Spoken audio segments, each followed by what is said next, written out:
By the time the turkey hit the table, I already knew something was going to go wrong. I just didn't know it would be the night my entire family would unknowingly sit around a dining table built on my work, my money, and my silence. I'm Felix. I'm 33 years old, and for most of my life I've played the role my family assigned me without complaint. The quiet one. The reliable but unremarkable one. The guy who shows up early, leaves late, and somehow never seems to have anything impressive going on. And if you'd asked anyone at that Thanksgiving dinner who the successful sibling was, they would have pointed without hesitation to my older brother, Aaron, with that smug certainty people get when a narrative has gone unchallenged for years. Growing up, Aaron was always the story. Straight A student, captain of something, loud, confident, charming in a way that filled rooms. I was the background character, the kid who read instruction manuals for fun and liked fixing things that didn't need fixing. My parents loved us both, I think, but love in our house was a limited resource, and Aaron knew how to claim it loudly. He had opinions. He had dreams. He had needs that somehow always felt urgent. Mine were quieter, easier to ignore, and so they usually were. By the time we were adults, the roles had calcified. Aaron worked in business, which mostly meant he talked very confidently about things he didn't fully understand and changed jobs every couple of years with a new explanation each time. Our parents introduced him proudly to friends as the entrepreneur. Me? I worked in operations and logistics, a phrase that earned polite nods and quick subject changes. I learned early that explaining what I actually did made people's eyes glaze over, so I stopped. It was easier to let them underestimate me. The funny thing is, underestimation can be incredibly freeing. About 7 years ago, I noticed a recurring problem within our extended family. Cousins ran small shops, uncles had side businesses, friends of friends needed services done cheaply and quickly. Everyone complained about the same thing: unreliable vendors, inflated prices, constant delays. I started helping out quietly, setting up systems, negotiating contracts, streamlining supply chains. At first, I did it as favors. Then I realized something important. This wasn't just a favor economy problem. This was a structural inefficiency problem. So I built a company around solving it. Nothing flashy, no loud branding, no big announcements. Just a legal entity, clean paperwork, and a service offering that focused on making other people's businesses run smoother. I kept ownership simple. I kept overhead low. I reinvested everything. And crucially, I didn't tell my family. Not because I was hiding anything, but because I didn't want opinions. I didn't want advice from people who confused confidence with competence. I wanted to work without being watched. Over the years, the company grew. Slowly, steadily, boringly. Exactly the way real businesses tend to grow. And without realizing it, my family started using it. My aunt's catering business, one of my clients. My cousin's online shop, we handled fulfillment. Even my parents' small rental properties benefited indirectly through contractors I managed and negotiated for. And Aaron? Aaron used our services through a partnership arrangement at one of his jobs. He never once asked who owned the company. He just assumed, as he always did, that someone else was handling the details. Thanksgiving that year was at my parents' house, the same house we'd gathered in for decades. Same long table, same mismatched chairs, same arguments reheated like leftovers. Aaron arrived late, as usual, with a story about traffic and an important call he'd been on. He hugged our mom a little too theatrically, clapped our dad on the back, and gave me a nod like I was part of the furniture. I smiled and asked if he wanted a drink. Dinner started the way it always did. Complaints about the economy. Comments about who should have done more with their life by now. Aaron held court, explaining why his latest role was really about positioning, and how the company he worked for didn't fully appreciate his vision yet. My parents nodded, proud and worried at the same time. Someone asked me what I'd been up to. Oh, same stuff, I said. Work's been busy. Aaron chuckled. Busy is good. Keeps you out of trouble. I felt that familiar tightening in my chest. Not anger exactly. More like resignation. The sense that no matter how much I grew, the family version of me was frozen in time. Then my uncle asked a question that shifted the air slightly.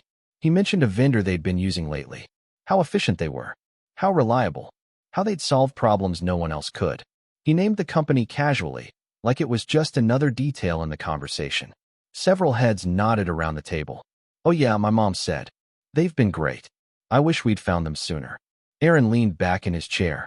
I've worked with them too, he said, with that tone that implied proximity equaled importance. Solid operation. Whoever's running it knows what they're doing. I looked down at my plate. I told myself to breathe. This wasn't the moment. It wasn't supposed to be the moment. Dessert came out. Coffee was poured. The conversation drifted toward logistics, paperwork, boring adult things. My dad mentioned he needed to review some documents related to a renewal. He reached for a folder he'd set aside earlier and slid it down the table to my uncle for a quick look. It passed from hand to hand, moving slowly, like an afterthought, until it reached Aaron. He opened it absent-mindedly, still mid-sentence, still confident, still unaware. Then he stopped talking. His eyes dropped to the page. His brow furrowed. He flipped the paper once, then again, slower this time.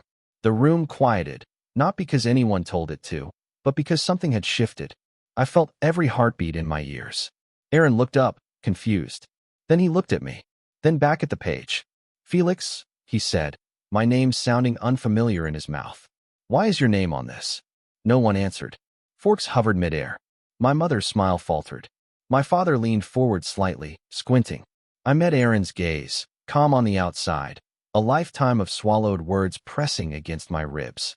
The silence after Aaron said my name didn't break right away. It stretched, thick and uncomfortable, the kind that makes you suddenly aware of the hum of the refrigerator and the faint ticking of a clock you've heard your whole life, but never really listened to. I didn't rush to explain myself.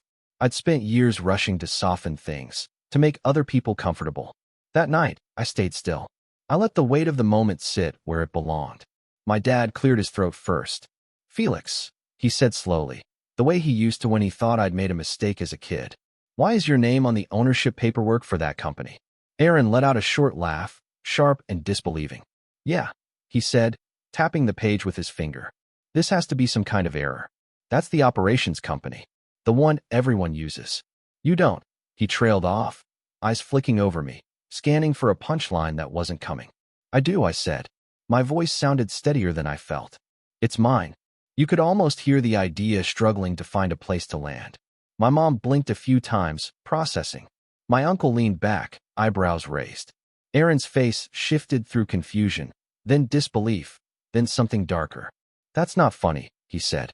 "Why would you joke about something like that?" "I'm not joking." I didn't elaborate. I didn't brag. I didn't list accomplishments or revenue or growth. I'd learned a long time ago that facts don't matter to people who've already decided who you are. What mattered was that for the first time, the story wasn't lining up with their assumptions. Dinner resumed in a fractured way after that, but the atmosphere never recovered. Questions came, but not the curious kind. They were edged, skeptical, loaded with unspoken accusations. How long? Who else knew? Why hadn't I said anything? Each one carried the implication that I'd done something wrong simply by not informing them. Aaron barely touched his dessert. He stared at the folder like it had personally offended him. Every now and then he'd look at me, then away again, jaw tight. I knew that look. It was the same one he'd worn when he didn't get picked first for something, or when someone challenged him publicly. He didn't get angry right away.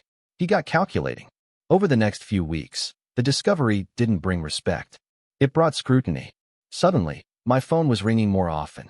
My parents asked questions they'd never bothered with before.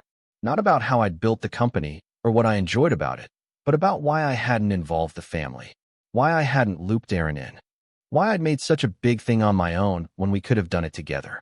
Together. The word stuck with me. Aaron started calling too. At first, it was casual. He wanted to catch up. He complimented the business in vague terms, said he'd always known I had potential, which was impressive given how consistently he'd treated me like background noise. Then the tone shifted. He started offering advice I hadn't asked for, suggestions that were either outdated or flat out wrong. He spoke with authority anyway, like he always did. "You've done well," he told me over coffee one afternoon, leaning back like a mentor. "But this is the stage where things can really take off if you have the right leadership." I smiled thinly. "It's doing fine." "That's the problem," he said. "Fine isn't scalable. You need someone who understands growth. Vision." I knew where this was going before he said it. "You're stretched thin," Aaron continued. "I could step in, take some of the pressure off. Maybe come on as a partner." There it was. Not a request. An assumption. "I'm not looking for a partner," I said. His smile faltered for just a second. "Felix, don't be difficult. This could be good for both of us." For the family. The family. Always the family, when it suited them. When I said no again, more firmly this time, his demeanor changed. The warmth drained away. He nodded slowly, like he was filing something away. Think about it, he said. You don't want to make this harder than it needs to be. That was when I started noticing things. Clients mentioning strange delays. Vendors saying they'd been contacted by someone claiming to represent the company, asking questions that didn't make sense. One longtime partner called me directly, confused and slightly embarrassed. Your brother reached out, he said. Said he was stepping into a management role. Asked for access to some internal details. My stomach dropped. I called Aaron immediately. He didn't answer. When he finally did, hours later, his tone was breezy. Oh, that, he said. I was just feeling things out. No harm done. You don't speak for my company, I said, the words tight. Relax, he replied. I was helping. You're welcome, by the way. That night, I barely slept. Not because I was afraid he'd succeed, but because I realized something I'd avoided for years. The disrespect wasn't accidental. It wasn't a misunderstanding. It was entitlement. And it had teeth. The next family gathering was worse.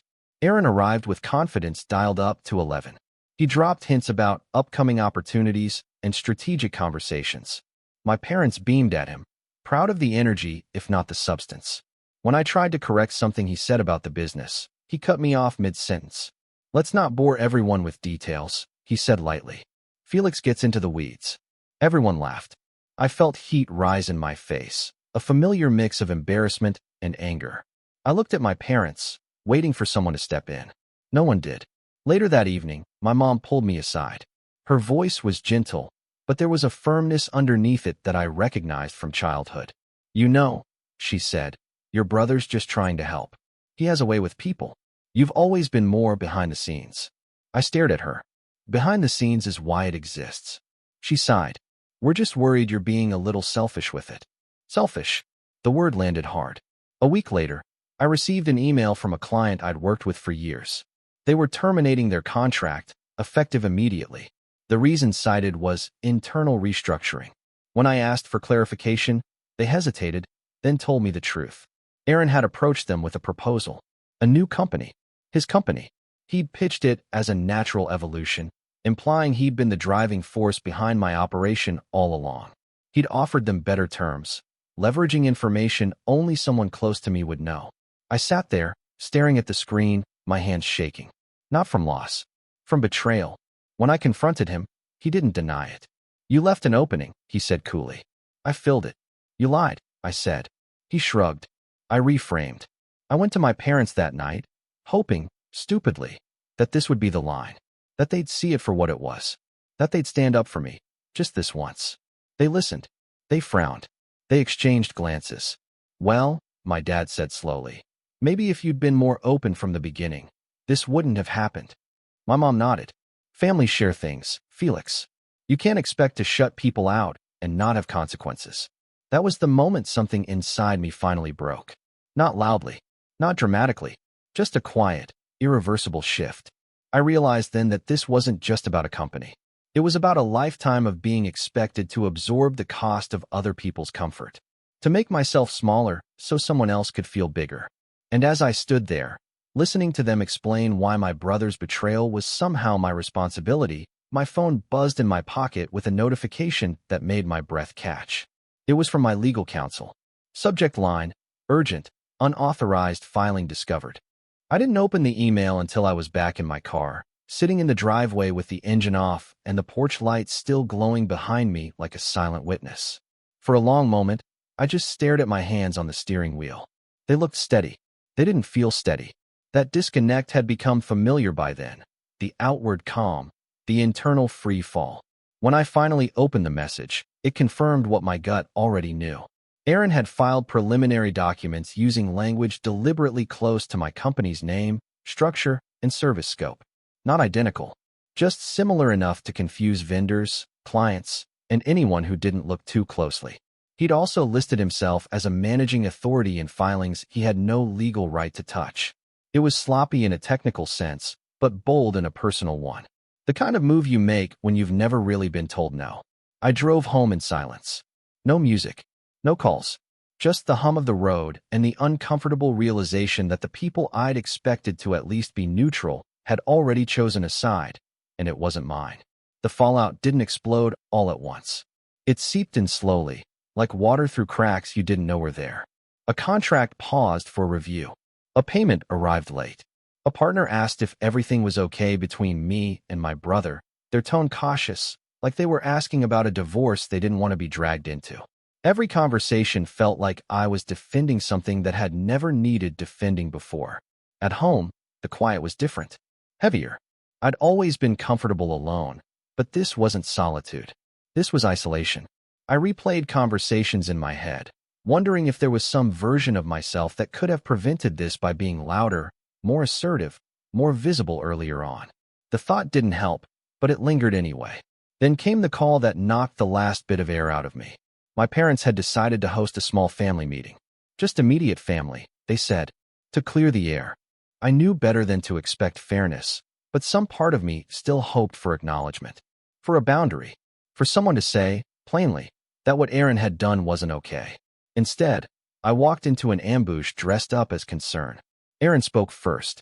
He framed everything as a misunderstanding, a clash of personalities. He said he'd only stepped in because he was worried I was overwhelmed, that I'd been secretive, that I hadn't trusted the family. My parents nodded along, interrupting only to soften his words further. When it was my turn, I laid it out calmly. The unauthorized contacts, the filings, the client he'd poached. I didn't raise my voice. I didn't insult him. I just stated facts. My mom's response still echoes in my head. You have to understand, she said gently. From the outside, it looks like you're both just trying to do what's best. I stared at her. He tried to take something I built. My dad rubbed his temples. Aaron's always been more proactive. Maybe you're taking this too personally. That was it. The final confirmation that there was no version of this where they saw me clearly. Not as an adult. Not as an equal. Just as the quieter son who should have spoken up sooner if he wanted different treatment. I left early. No shouting. No slammed doors. Just a quiet exit that felt heavier than any argument could have. The weeks that followed were the lowest point I'd hit in a long time. Not because the business was failing. It wasn't. But because the emotional cost finally caught up to me. I stopped answering family messages. I skipped gatherings. I worked late not because I had to, but because it was easier than sitting alone with my thoughts. For the first time since I'd started the company, I questioned whether it had all been worth it. Not the work, but the invisibility. The way my success had been treated as communal property the moment it was acknowledged, while the effort behind it was dismissed as incidental. One night, after a particularly long day, I found myself sitting on the floor of my apartment, back against the couch, laptop open but untouched. I wasn't burned out. I was hollow. And in that hollow space, a thought finally surfaced that I'd been avoiding. I didn't know anyone access to my life just because we shared a last name. That realization didn't come with fireworks. It came with relief. The next morning, I made changes. Small ones at first. I rerouted all official communication through my legal team. I sent a formal notice to Aaron, clear and unemotional, outlining boundaries he'd already crossed and consequences if he did it again. I updated internal protocols so no one could claim confusion about authority going forward. I also did something I should have done years earlier. I told my story to people who actually needed to hear it. Not my family, my clients, my partners, my team. I explained what the company was, who owned it, and where it was going. I didn't badmouth Aaron. I didn't mention family drama. I just made myself visible in a way I never had before. The response surprised me. Not because people were shocked, but because they weren't. That makes sense, one client said. We always wondered why things ran so smoothly. Another laughed. Figures it was you. You're the one who actually listens. Bit by bit, the fog lifted. The business stabilized, then strengthened. Clients who'd hesitated recommitted. A few who drifted toward Aaron's pitch quietly came back after realizing substance mattered more than swagger. I didn't chase them. I didn't gloat. I focused on doing the work the way I always had. Carefully, thoroughly, without shortcuts. Outside of work, I started rebuilding too. I leaned into friendships I'd neglected.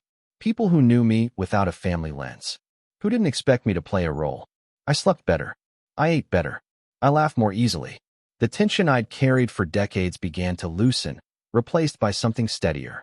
Self-respect, I realized, isn't loud. It's consistent. Months passed. The distance from my family remained, and while it still hurt, it no longer defined me. I stopped waiting for apologies that weren't coming. I stopped rehearsing explanations for people who'd already decided their version of events. Then, just as I was starting to feel grounded again, a message came through that made my pulse quicken in a way it hadn't in a while. It was from a third party, a regulatory body. Routine inquiry, on the surface. But buried in the language was something unmistakable. Aaron's filings had triggered a deeper review. Not just of his new entity, but of every claim he'd made about his authority, his role, and his representations to clients. I leaned back in my chair, reading the message twice. Slowly. For the first time since Thanksgiving, I didn't feel dread. I felt clarity. I hadn't planned revenge. I hadn't chased validation. I'd just stepped out of the way and let the truth exist on paper, where confidence couldn't override it. And as I sat there, watching the sun dip below the buildings outside my office window, I understood that the fall I'd taken wasn't the end of the story. It was the point where I stopped shrinking. What I didn't know yet was how close Aaron was to forcing the next chapter himself, or how public he was about to make it. By the time I heard Aaron was in trouble, I was no longer emotionally invested in whether he succeeded or failed. That surprised me. For most of my life, his approval or disapproval had felt like gravity, invisible but constant. Now it was just information, useful but not personal. The inquiry didn't make headlines. It wasn't dramatic. It was administrative, procedural, and relentless. Exactly the kind of thing Aaron had never been good at dealing with. He thrived on charm, improvisation, and momentum. Paperwork slowed him down. Accountability irritated him. And scrutiny? That made him reckless. I didn't initiate anything. That part matters to me. I didn't call regulators. I didn't submit complaints. I didn't whisper to journalists or stir gossip in the family. I stayed where I had finally learned to stand. Quiet, visible only where it counted, and impeccably correct. What I did do was prepare. My legal counsel laid out the landscape clearly. Aaron's filings weren't just sloppy, they were misleading. He'd overstated his authority, implied ownership where none existed, and represented experience that he could not substantiate.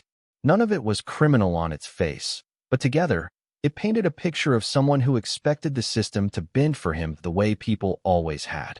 People like this, my attorney said during one call, tend to make their worst mistakes when they feel cornered.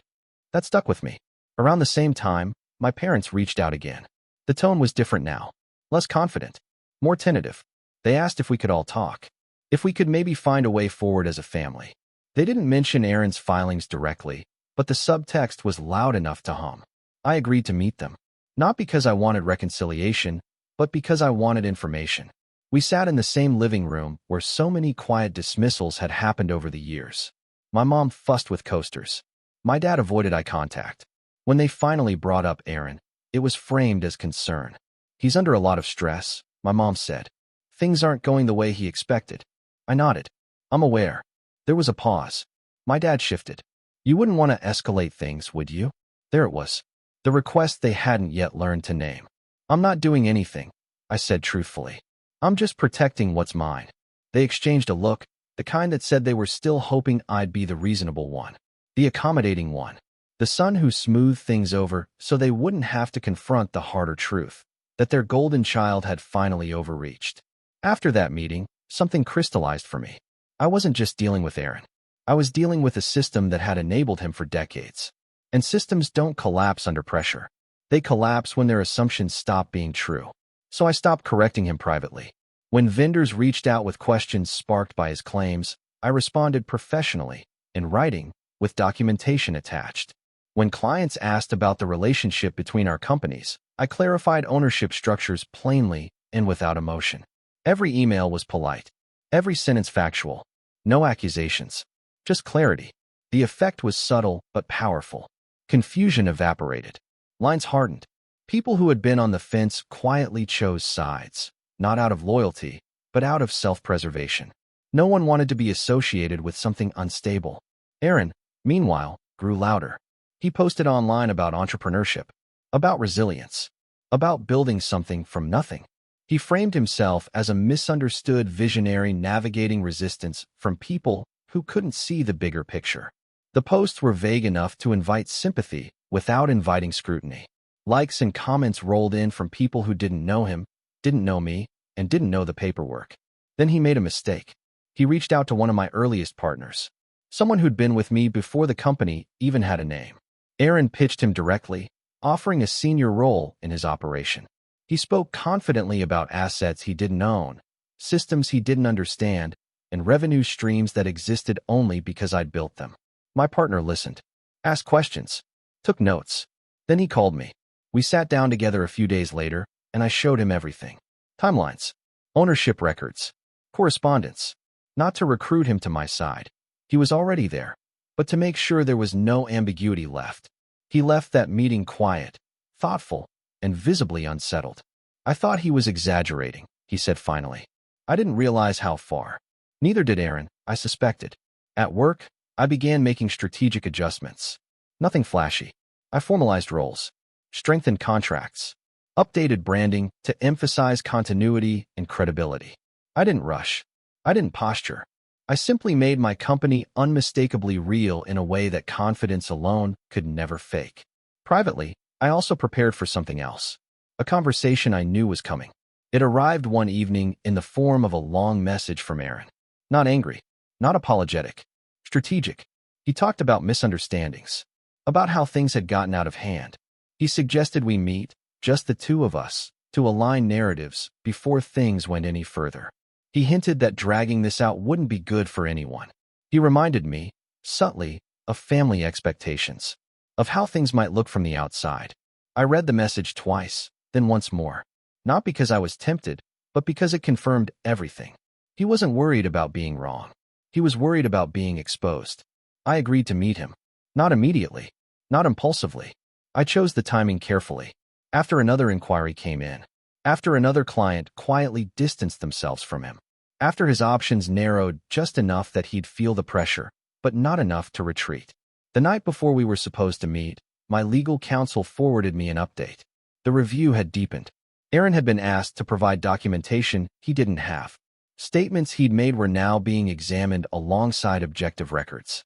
The tone of the correspondence had shifted from procedural to pointed. I didn't respond to the update right away. I sat with it, not out of fear, but out of resolve.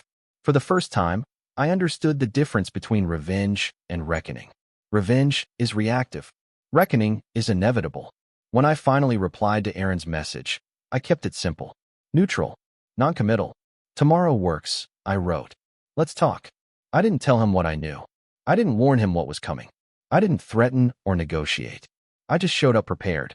Because by then, I wasn't trying to prove anything to him, or to my parents, or to anyone else. I was simply ready to stop absorbing the consequences of someone else's entitlement.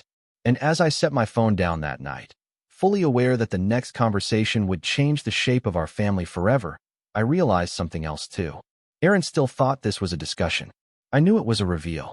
When Aaron walked into the cafe the next afternoon, he looked tired in a way I'd never seen before. Not physically exhausted. He was still dressed sharply, still wearing confidence like armor, but mentally strained. The kind of tired that comes from realizing the rules you've relied on your entire life are starting to change. He smiled when he saw me. It didn't reach his eyes. "Felix," he said, sitting down across from me like this was a negotiation between equals. "Thanks for meeting." I nodded. "You said you wanted to talk." He exhaled, rubbed his hands together, and leaned forward. "I think things have gotten misaligned. Between us. Between perceptions. And I'd really like to fix that." I let him talk. That was the pattern now. I didn't interrupt. I didn't correct. I listened. He spoke about stress, about pressure, about how fast things had moved. He framed his actions as enthusiasm that maybe went a step too far. He talked about the importance of family unity, about how outsiders wouldn't understand nuance, about how regulators didn't care who was technically right, only what looked clean. "What I'm saying," he concluded, lowering his voice, "is that we can straighten this out. Together. Before it becomes a bigger issue." I took a sip of my coffee and set the cup down carefully. "Aaron," I said, evenly, "I'm not confused about what's happening." His smile tightened. "I didn't say you were. You implied it," I replied. "You've been doing that our whole lives." That landed. He shifted in his seat. "I'm not here to align narratives," I continued. I'm here to tell you that I'm done covering for you, passively or otherwise. He laughed softly, like he was trying to keep the tone light. Covering for me? Felix, come on. You're taking this personally. I'm taking it accurately. That's when I slid the folder across the table. Not the one from Thanksgiving. A thicker one. Cleanly organized. Tabs. Dates. Correspondence. I watched his eyes track it as it moved toward him. What's this? He asked, though his voice had already changed. Everything, I said. Your filings. Your claims. Your outreach to my clients. Your representations of ownership and authority. Timelines that don't line up. Statements that contradict each other. He opened it. Flipped a page. Then another. His jaw tightened. You've been documenting me? He asked sharply. I've been documenting reality, I said. There's a difference.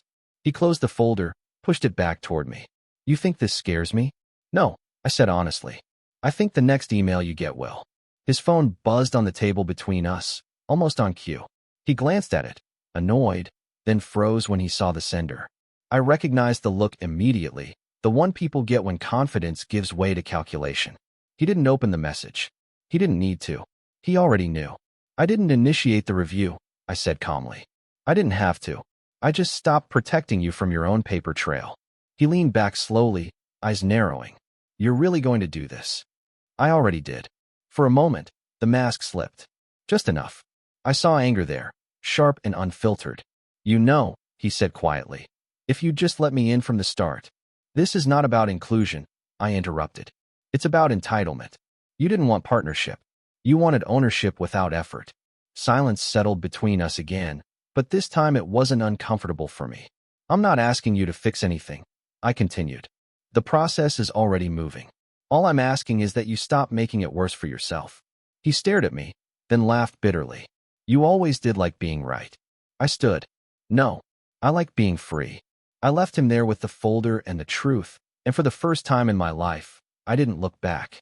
The fallout unfolded quietly, the way real consequences often do.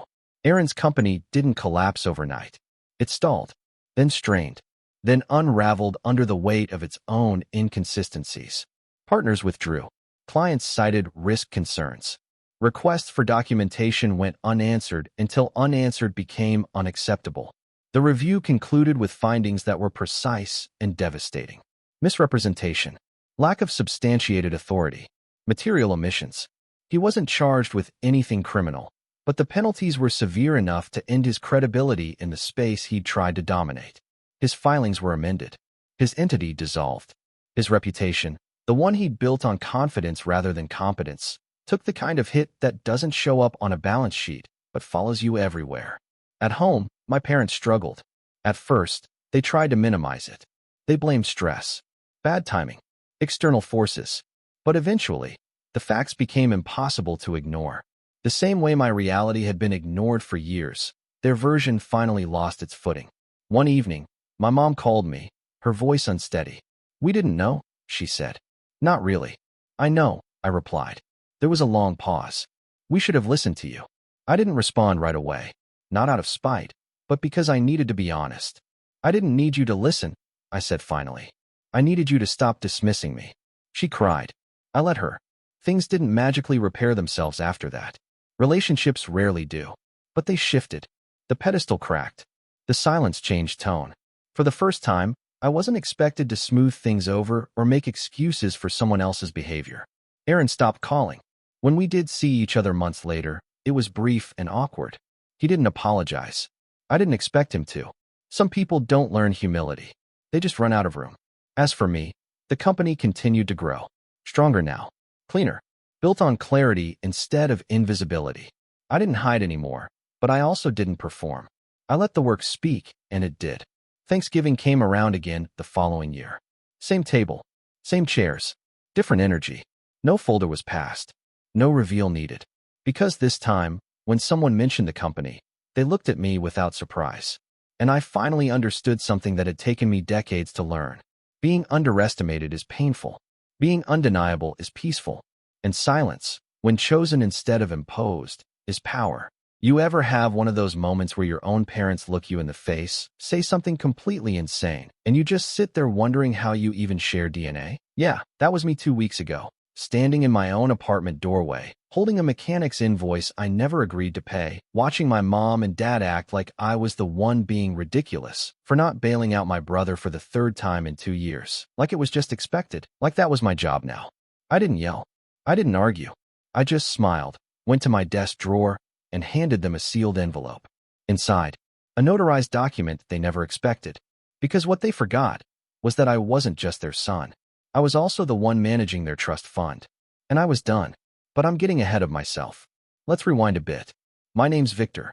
I'm 32, single, no kids, and I live alone in a 2-bedroom apartment I actually own. No mortgage, just paid off clean. That's not meant as a brag, just context. I've worked in finance since I was 24, and I'm good with money. Like annoyingly good. Budgeting, investing, asset management, you name it. It's always just clicked for me. That's probably why my grandfather, before he passed, named me the trustee for the family fund he set up years ago. It was meant to support my parents in retirement, help with emergencies, maybe support future grandkids if used wisely. Emphasis on wisely. He trusted me to make sure of that. My parents, meanwhile, have always treated money like it was a magical resource that just shows up when needed. My mom is the emotionally manipulative type, always knows just what to say to guilt someone into doing what she wants. My dad, more blunt force trauma. Insults, shame, threats, whatever gets the job done. And then there's my younger brother Caleb, 25, who's the human embodiment of not my fault. He's crashed 3 cars in the past 2 years, all while unemployed, uninsured, and somehow convinced he's the victim each time. And every single time. Guess who my parents turn to? Me. Because you're the responsible one, Victor. Because you actually have money. Because he's your little brother, and he needs you. Never mind that Caleb never once apologized. Never mind that he doesn't call me unless he needs something. Never mind that I've already paid for 2 different cars that he managed to total within 6 months. They just expected me to keep cleaning up his messes, like some sort of family janitor with a checkbook. The first time, I felt bad. He called crying. Said he was scared. The accident wasn't his fault, it was. He had no one else to turn to. I helped him get a used car. Nothing fancy, just something reliable. For $1,200. Cash. I didn't expect a thank you. I definitely didn't expect repayment. But I figured maybe it'd be a wake-up call. Spoiler, it wasn't. 8 months later, car number 2 met its doom. This time a friend borrowed it and wrecked it. Caleb called again. My parents called. I said no. They showed up at my apartment unannounced, sat me down, and guilt me into it. He's lost, my mom said with that watery-eyed look she pulls out like a party trick. We failed him. But you can help him get back on track. I cracked. I caved. Another $5,000 gone. That one lasted a whole 11 months before it ended up in a ditch after what he claimed was a weather-related spinout. There wasn't a cloud in the sky that day. So when they called this time, I didn't even pick up. I knew what it would be. I saw the text first. Call us ASAP. Something happened with Caleb. He's okay. Thank God. But his car is a total loss. Then the phone calls. Then the voicemails. All ignored. I'd had enough. That was the line for me. I had already decided, quietly, firmly, that I wasn't paying for a third mistake. Not a chance. And I knew it wouldn't stop unless I made it stop. The crazy part? I didn't even tell them no yet. I just didn't respond. And within 48 hours, the guilt campaign began. My mom left a voicemail that started with, "I know you're busy, sweetie," and ended with, "It's not like you have kids. What else is your money for?" Like I was just some financial holding pen for other people's problems. Then my dad called. His message was short.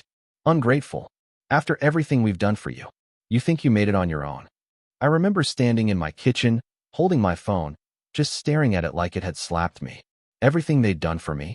I paid my own way through college with scholarships and part-time work. I got my first internship on my own. I bought my first apartment with money I earned. I even refinanced their mortgage once to get them a better rate and never said a word about it. But none of that mattered. Because the one thing I refused to do, this one time, suddenly made me the bad guy. The worst part?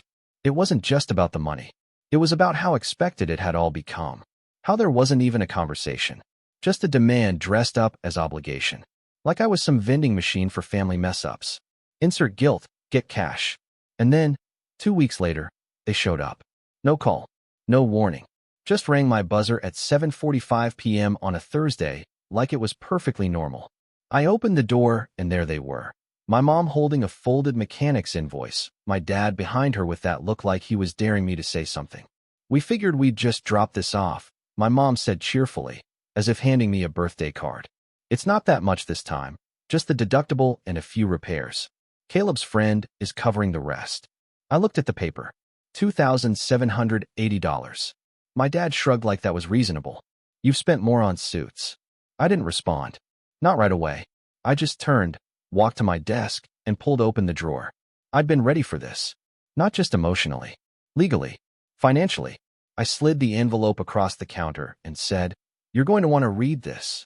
That was the moment. The shift. The point of no return. And the exact second they realized. I wasn't playing their game anymore. I wish I could say they opened the envelope right away. That there was some dramatic gasp or an immediate reaction. But no. They didn't even take it seriously at first. My mom laughed. Like genuinely chuckled and said, "What is this, Victor, a bill of your own?" My dad grunted. "You making us sign some loan agreement or something?" He had that sarcastic, "I'm smarter than you" tone he always used when he didn't understand something and felt insecure about it. I just leaned against the kitchen counter and waited. I didn't need to say a word, because I knew what was inside, and I knew it was going to hit like a freight train. Eventually, my mom unfolded the letter and started reading. Her smile slipped by the third line. My dad peered over her shoulder, impatient, before yanking it from her hand. The more they read, the more their expressions twisted. First confusion, then disbelief, then anger. And when my dad's jaw clenched and he said, "What the hell is this supposed to mean?" I knew we had finally arrived.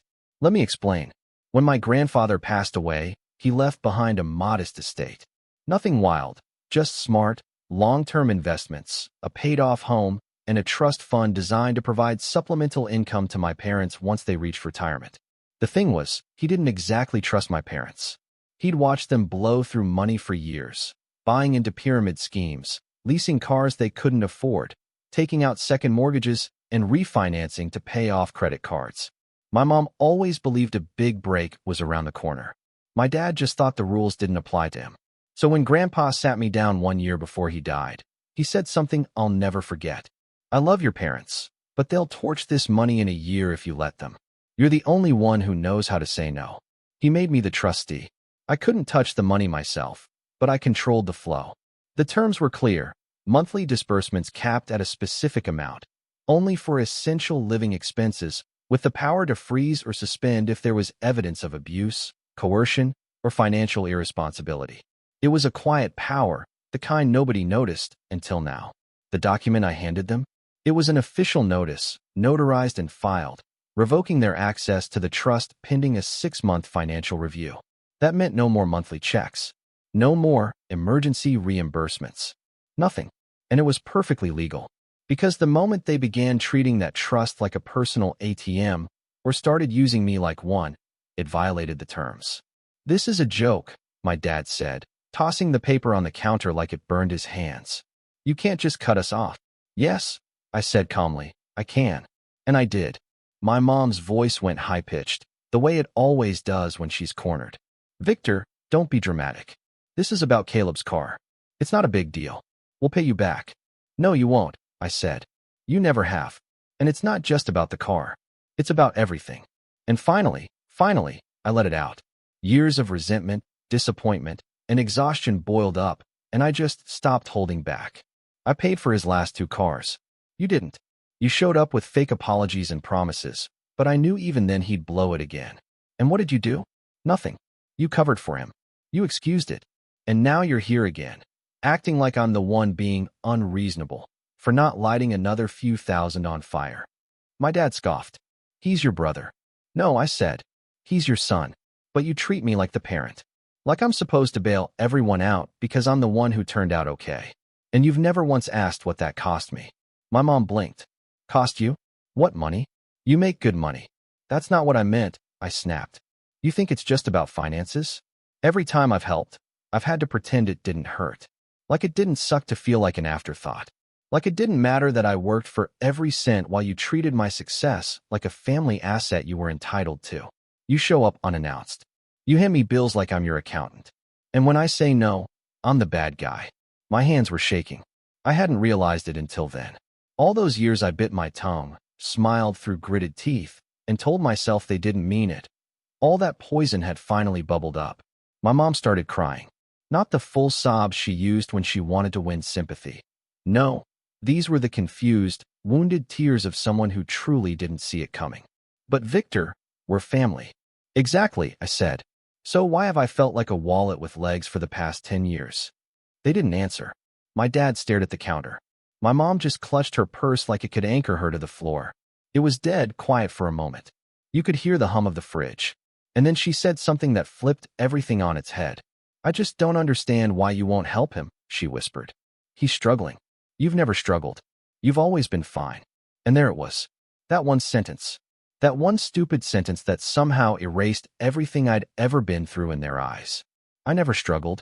She didn't know, or didn't remember, how I lived off protein bars and ramen during my first internship, how I juggled night classes and a weekend job just to make rent. She didn't know I'd sold my old guitar to cover my first tax bill, that I'd cried in a public restroom the day I got laid off at 27, wondering how I'd pay for groceries. She didn't know because I never told her. I didn't think she cared, and maybe that was my fault. I kept it all quiet. I didn't want to burden anyone. But in doing so, I let them write a story where I was just fine. So fine that I became the safety net they could stomp on every time their golden child fell through the cracks. My dad finally spoke. So what now? You cut us off, and what? Feel good about it? No, I said. I feel sick about it. But I'm done feeling like I owe you something for being your son. They left in silence. Didn't say goodbye. Just took the envelope and walked out. I thought that was the end. But I was wrong. Because 2 days later, I got a phone call from Caleb. I didn't answer when Caleb first called. I saw his name flash on my phone screen, and my stomach twisted. I already knew it wouldn't be an apology. I was still raw from what had just happened, still turning their words over in my head like jagged stones. You've never struggled. That one kept echoing. Like everything I'd endured to get here didn't count because I'd kept my head down and my mouth shut. Because I'd been too good at pretending it didn't hurt. He called again. And again. 5 missed calls in one day. The next morning, he left a voicemail. Look, I don't know what mom and dad said to you, but this is serious, okay? I need help, man. I'm trying to get my life together. You don't even have to give me money, just co-sign on something. They said you're being a jerk again, but I know you're not heartless. That was the first time I'd heard from him in over a year that wasn't about money. And he still didn't say my name. Just man. Like I was some guy from Craigslist, and not the brother who'd saved his ass twice. I ignored the message. Then I sat in the dark for an hour, just thinking. You want to know the worst part? It wasn't that my parents expected the world from me and gave me scraps in return. It was that I kept hoping, somewhere deep down, that one day they'd see me. That they'd look past the usefulness and recognize who I'd become. That they'd say, we're proud of you. And actually mean it. Not because of what I gave them, but because of what I endured to give it. But that day never came. And after that voicemail from Caleb, something in me broke, quietly, like a hairline fracture finally giving way under years of pressure. For about a week, I didn't sleep much. I kept the apartment dark. I stopped answering texts, even from friends. I didn't go to the gym. I ate whatever was closest, half a loaf of sourdough and peanut butter straight from the jar most nights. I told my team at work that I had a family emergency and needed time off. They didn't ask questions. I was grateful for that. I wasn't spiraling, not in the dramatic sense. There were no alcohol binges or breakdowns. But I was slipping into something just as dangerous. Numbness. That cold, gray fog that makes everything feel like background noise. I didn't cry. I didn't scream. I just felt empty. Like I'd been a mule carrying everyone else's load, and now that I'd set it down, I didn't know what I was supposed to do with my own hands. And that scared me. The truth is, I'd built my whole identity around being the responsible one. The fixer. The safety net. That was my role in the family, and I played it so well I didn't realize it had become my whole personality. When I stopped playing it, there was just this hollow space. Who was I without their emergencies to solve? I remember one night around 2 a.m., I stood in my kitchen drinking stale coffee, staring out the window like the answers were going to form in the clouds. And I said out loud, to no one, I don't think they ever actually liked me. It hit like a confession, because maybe they didn't. Not the real me, anyway. They liked what I could do, what I could offer, the money, the stability. the problem solving. But me? The son who got himself through college without asking for a dime? The brother who silently paid for car insurance, phone bills, and even part of Caleb's tuition one year, just so he wouldn't drop out? That version of me wasn't lovable, just useful. That night, something shifted. I turned off the lights, walked to my bookshelf, and pulled out a notebook I hadn't touched in years. It was from when I first started working in finance, back when I thought I might one day run my own firm. It was full of scribbles and sketches, logo ideas, business names, portfolio concepts, even random quotes that meant something to me at the time. One page had a single sentence written in all caps: "When you're done building others, build yourself." I stared at that page for a long time. Then I got up, took a shower, shaved, and cleaned my kitchen. Not because I felt better, but because I wanted to feel better. And that was enough. The next morning, I opened my laptop and made a list titled "Stuff I Want to Do, but never had time for," because I was always fixing everyone else's problems. It had 3 items. Open my own portfolio consulting business. Travel somewhere where no one knows me. Actually learn to cook something that isn't eggs or pasta. That was it. Not grand. Not groundbreaking. But it was mine. I didn't tell anyone. Not yet. I wanted this phase to be quiet. Private. Just for me. Step 1 was the easiest. I'd been doing portfolio consulting on the side for years. Friends, friends of friends, sometimes random referrals. I never charged. I just liked helping people grow their money without drowning in jargon. So I spent the next 2 weeks drafting a business plan. I built a bare-bones website. Bought a domain. Picked a name that made me laugh. Victor Assets. Yeah, it's corny. Sue me. I set up an LLC. Nothing flashy, just the foundation. Something real. Step 2 came almost accidentally. I was looking at flights out of habit and found a round trip to Iceland for dirt cheap. Booked it without overthinking. I left a month later. Just me, a rented car, and a journal. No schedule. No family. No phone calls. The first morning I woke up in Reykjavik, I walked out of my tiny Airbnb, breathed in the cold air, and actually felt my shoulders relax for the first time in what felt like years. I didn't have to be anyone out there. I wasn't the good son, or the rich brother, or the responsible one. I was just Victor, a guy watching geysers erupt and eating overpriced gas station pastries. And for once, that was enough. Step 3 was trickier. I started watching YouTube chefs. Tried making shakshuka. Burn it. Tried again. Got it right. Moved on to Thai curry. Failed. Tried again. You get the idea. My kitchen started smelling like a restaurant most nights. For the first time in my adult life, I looked forward to dinner, not as a chore, but as something I was creating. During all of this, my parents went quiet. No calls. No texts. No, "Are you okay?" or "Let's talk." It was like I'd been cut out, which was ironic, considering how quickly they'd accused me of abandoning them. At first, it stung, but as the weeks passed, it started to feel like peace. Then, 3 months after they'd stormed out of my apartment, I got a message. Not from my parents. Not from Caleb. From their lawyer. Apparently, they were contesting the trust suspension. Not because they wanted access again. They'd already burned that bridge, but because they believed I had exceeded the bounds of the trustee role by not providing advance notice of the freeze. The lawyer's message was surprisingly polite. "Your parents have asked me to initiate a review of the trust terms, as they feel your recent actions may have been emotionally motivated and not in alignment with your fiduciary responsibilities." I laughed out loud when I read that. Emotionally motivated? Sure, but still legal. Still within bounds. Still in the exact spirit Grandpa had intended: protect the assets. Prevent abuse. Stop the bleeding. I forwarded the email to my own lawyer and booked a meeting. That's when I learned something else. The trust review wouldn't just validate my decision. It could also expand my authority. If the board overseeing the trust determined that my parents were acting in bad faith or attempting coercion, I could be granted full discretionary control. That meant I'd no longer be required to release any funds. Not now. Not ever. It would be mine to manage completely. I didn't celebrate. Not right away. Because the truth is, I didn't want revenge. What I wanted was simple: respect, recognition, peace. But sometimes, the only way to get peace is to take away the thing they think they own. I told my lawyer to proceed with the review. And that's when the silence broke. Caleb called again. But this time, it wasn't just another voicemail. He showed up. In person. At my apartment. He showed up in the middle of a Sunday afternoon, like he hadn't been a ghost for the last 3 months. I'd just gotten back from the gym, sweaty and exhausted, carrying groceries in one arm and a duffel in the other. At first, I didn't even recognize him. He was sitting on the steps outside my apartment building in a gray hoodie and beat-up sneakers, hunched over like a stray dog, too tired to move. Victor. I stopped in my tracks. It wasn't the first time Caleb had ambushed me, but it was the first time he looked different. Not angry, not entitled, just empty. I didn't say anything, just stared at him from a few feet away, groceries slowly getting heavier in my arms.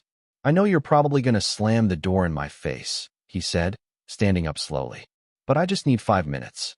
Please. It was the please that did it. I'd never heard him say it like that before. Like he actually meant it. I didn't invite him inside, but I didn't walk away either. I set the bags down on the bench near the entrance and crossed my arms. Talk. He rubbed his face. I messed up. Again. The car. The money. All of it. And now Mom and Dad are losing their minds. They're saying you're trying to ruin everything. That's not new, I said flatly. They've been saying that since I was 15 and refused to cover for your fake report card. He looked down at his shoes. Yeah, well, this time it's worse. I raised an eyebrow. How so? He hesitated. They're trying to access Grandpa's trust fund directly. Said they hired some guy to override the paperwork. I don't even know what that means. They're talking lawyers and court stuff, and I swear, Victor, they're freaking out. I didn't react. Not visibly, but inside, a familiar cold calculation started clicking into place. So they'd escalated. Of course they had. I'd expected it, in a way. I just hadn't expected Caleb to be the one to tip me off. And what do you want, Caleb? I asked carefully. He looked up. For once, there wasn't any fake humility. No guilt tripping. Just tired, raw honesty. I don't know. I'm tired of being broke. I'm tired of messing up everything. And I'm tired of them pretending like it's all your fault when it's not.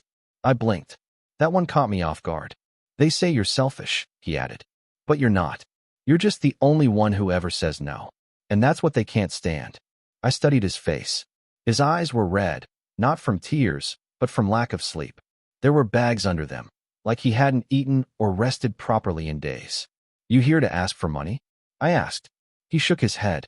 No. I'm here because I think you should know what they're planning. That's when I unlocked the door and let him inside. We sat at my kitchen island. I made coffee. He drank it like it was the first warm thing he'd had in a while. And then he told me everything. How my parents had gone to another lawyer, a shady one, according to Caleb, and asked if there was a way to remove me as trustee. How they were spreading lies to friends and distant relatives, painting me as some vindictive son who'd hoarded their retirement. How they even started drafting letters to the Trust Oversight Committee, claiming financial abuse and mental instability. They were trying to turn my responsibility into ammunition, and they were dragging my name through the mud to do it. That's why I'm here, Caleb said. I don't want to be part of this anymore. I used to think you were just trying to control everything. But now I get it. You were trying to protect it. I leaned back in my chair, fingers steepled. A dozen thoughts raced through my head, but one thing was clear. My parents had declared war. But this time, I wasn't going to play defense. I was going to set the board, make the moves, write the ending.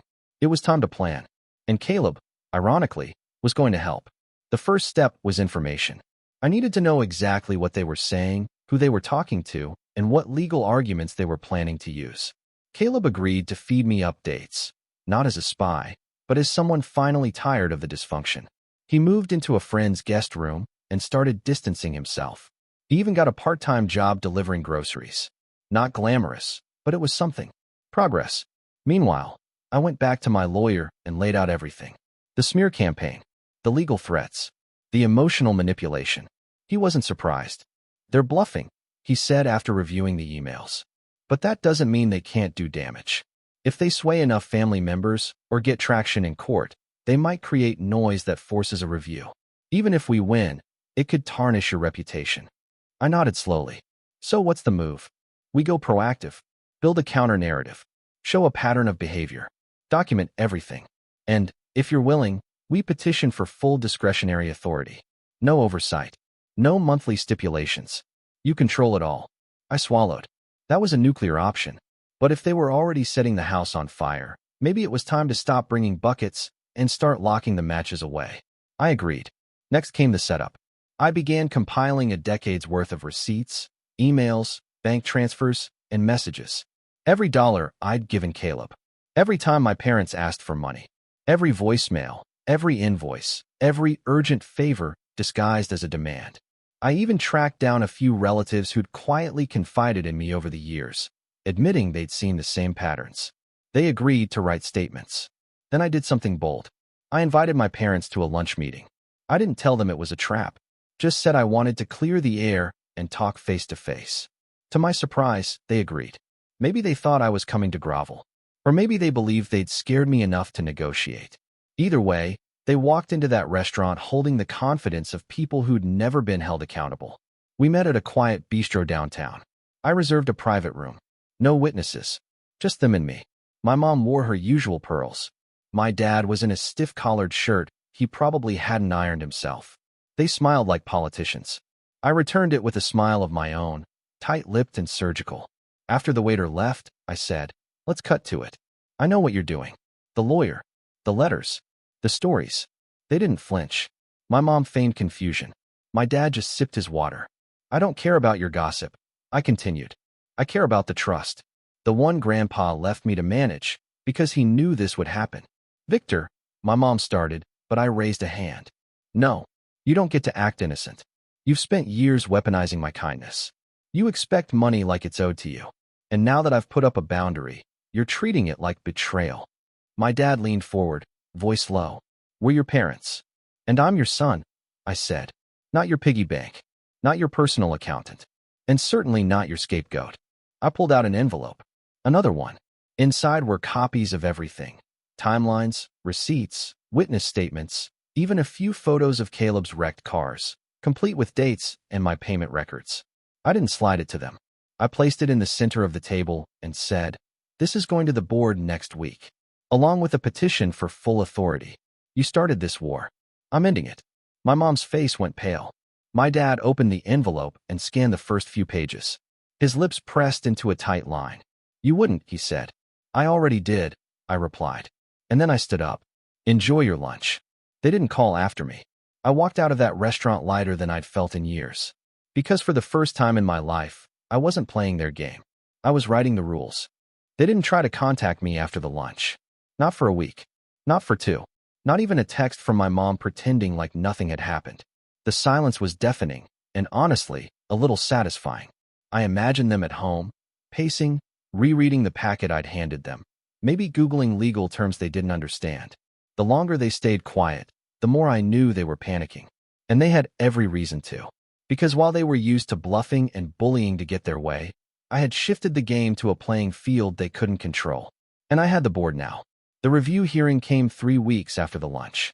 It was held virtually, a formal video meeting with the board of trustees, 2 attorneys from the oversight committee, and both sides presenting their cases. My parents didn't even show up in person. They sent a lawyer who looked like he'd rather be anywhere else. I was told they had opted to remain emotionally uninvolved and let their counsel speak for them. I wasn't surprised. They knew the evidence wasn't in their favor. The lawyer made a weak argument about emotional misconduct and withholding essential support, but he kept stumbling over the trust language, especially once my legal team presented years of documentation. Caleb's multiple car accidents, my financial transfers to cover those damages, the mechanic invoices, the emails from my mother requesting funds without justification, and even my dad's voicemail calling me ungrateful and accusing me of forgetting who made me. Then came the letters.